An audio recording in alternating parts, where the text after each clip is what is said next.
Big heating অনুশীলনে খানিক অস্বস্তিতে পড়েছিলেন সাব্বির রহমান। দৌড়ে গিয়ে সমাধানের চেষ্টা করেছেন মাহমুদুল্লাহ রিয়াদ। ছবিটা যতখানি ছোট ভাইয়ের প্রতি বড় ভাইয়ের ভালোবাসার, তার চেয়েও বেশি দায়িত্বের। ইমার্জিং দলের ব্যাটিং কোচ হিসেবে অস্ট্রেলিয়ায় টপ এন্ড টি-20 টুর্নামেন্টে যাবেন রিয়াদ। সেই দলেই আছেন সাব্বির। সাব্বিরকে এক মুহূর্তের জন্যেও চোখের আড়াল করেননি রিয়াদ।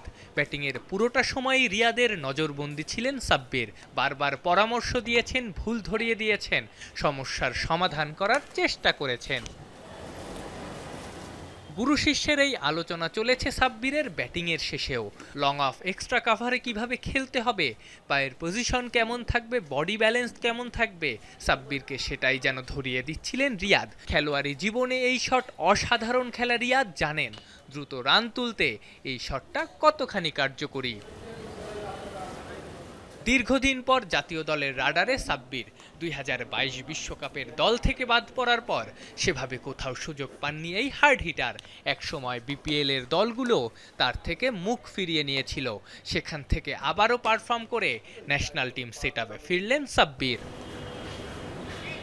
আর গত বছর আন্তর্জাতিক ক্রিকেট থেকে অবসর নেয়া রিয়াদকে দেয়া হয়েছে অনূর্ধ্ব-19 দলের মেন্টরের দায়িত্ব। পাশাপাশি বিসিবির বিশেষ ব্যাটিং কোর্সে অংশ নেয়া রিয়াদ এবার ব্যাটিং কোচ হিসেবেও কাজ শুরু করলেন। এক সময়ের সতীর্থরা এখন গুরু শিষ্য। সময় কত দ্রুত বদলায়, তাই না?